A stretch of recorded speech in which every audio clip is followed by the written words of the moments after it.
So hello everyone, it's yugioh back with another video. Now today I have a very special video that I've wanted to do for a while now, but I have been saving it for the right occasion. We are 60 days or 2 months away from Dark Side Dimensions coming out in the States, and with the DSOD hype sort of dying down with the US trailer which dropped on the 14th of November, what if I were to tell you guys that there was going to be a Yu-Gi-Oh! GX movie? Be sure to follow me on Twitter or Discord, which is basically Skype, link down below. And you guys might be saying, what? What happened? Well, today you are going to get informed on why this movie never happened. So from a Kaz interview that was featured on Volume 8 of the Yu-Gi-Oh! Budokan, which are reprintings of the Yu-Gi-Oh! Manga, and on every Budokan it features a Kaz interview or afterwards, and out of all the ones that I've read, this is the most shocking. The Volume 8 interview, which will be linked down below, and thank you to Sydney for translating this, but Kaz states, as a matter of fact, there was a plan for a Yu-Gi-Oh! Movie. Although the Yu-Gi-Oh! Anime had ended, work was continuing on the series by way of the sequel. Yu-Gi-Oh! GX was being broadcasted with its new characters and setting. About a year into televising, I was approached with negotiations for making a movie. It was quite interesting. I had even thought of a title, Yu-Gi-Oh! vs. GX. When I was younger, I eagerly waited for Magaziner Z vs. Devilman to finally be released in theaters. It took ages to come out, but there was no battle at all.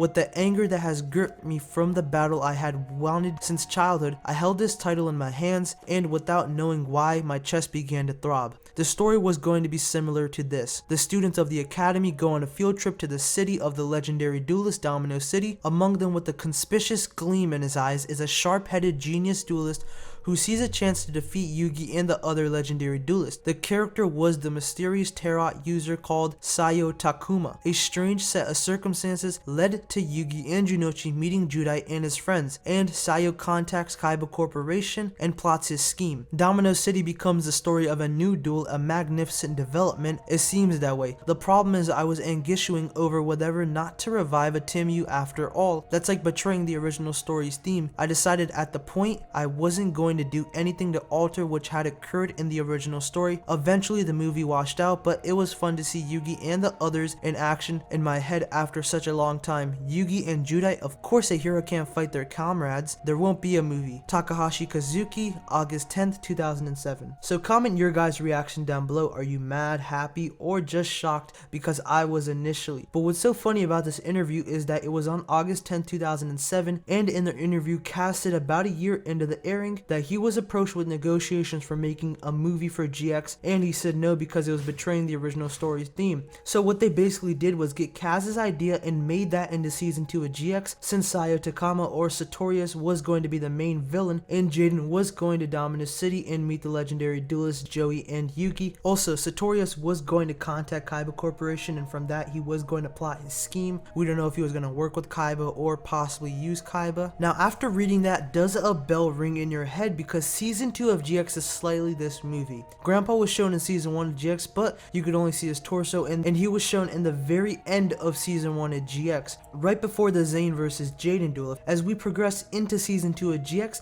the movie's idea was implemented in the season. For example, Kaz stated that the students of the academy go on a trip to the city of legendary duelists. In season 2 of GX, they do that. We see Jaden meet up with Grandpa, and another thing is Sartorius does meet up with Kaiba, and this is from the Japanese version, since 4Kids probably didn't know about this, but Sartorius asked Kaiba, can I use Kaiba land for the duration of the field trip for the academy? And Kaiba was like, go ahead. He really didn't care. Now in the translations, Kaz said that Sayu would have contacted Kaiba Corp for his plot and schemes, and most likely Sayu and Kaiba would have worked together to defeat the legendary duelists Yugi, Junochi, and possibly Atem. And he also says that he would contact Kaiba, and then from that his scheme would have went off. Now I have no idea, but I feel like it would have had Kaiba and Sartorius working together, or they probably would have done something. I really don't know. The reason this movie went down the drain is because Kaz said that he didn't want to revive Atem, and I'll talk about that later on in the video. The thing is that Kaz said he didn't want to revive Atem. Now in season 4 of GX, Jaden goes back in time and duels Atem. We all can most likely agree upon that the ending doesn't make sense,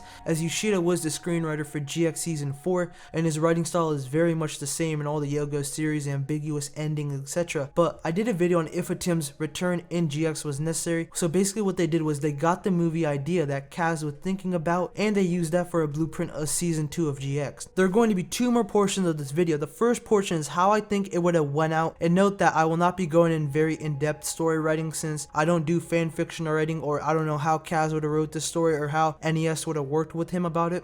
The second portion will remain a secret until then. But how do I think Yu-Gi-Oh versus GX would have played out? The introduction would most likely be Sartorius' reasoning or the Duel Academy getting ready for the duel. It would be Kaiba wants Atem, Sartorius says I could find a way to revive Atem.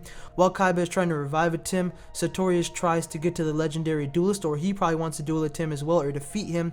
It's a very hard thing since we don't know Sartorius' reasoning in this movie, like why he wanted to defeat the legendary duelist since it's been a long time in their hiatus, or what Kaiba is trying to do since it's been 10 years. Maybe that Atem thing is urging him, but he did state in the ending of the Duel Monsters anime that he's content with Yugi being the true king of games. The ending of the film most likely is where Sartorius is stopped. It would probably be like DSOD, and warning, this is spoilers for the movie, where Atem comes back, defeats Sawi, end of the story.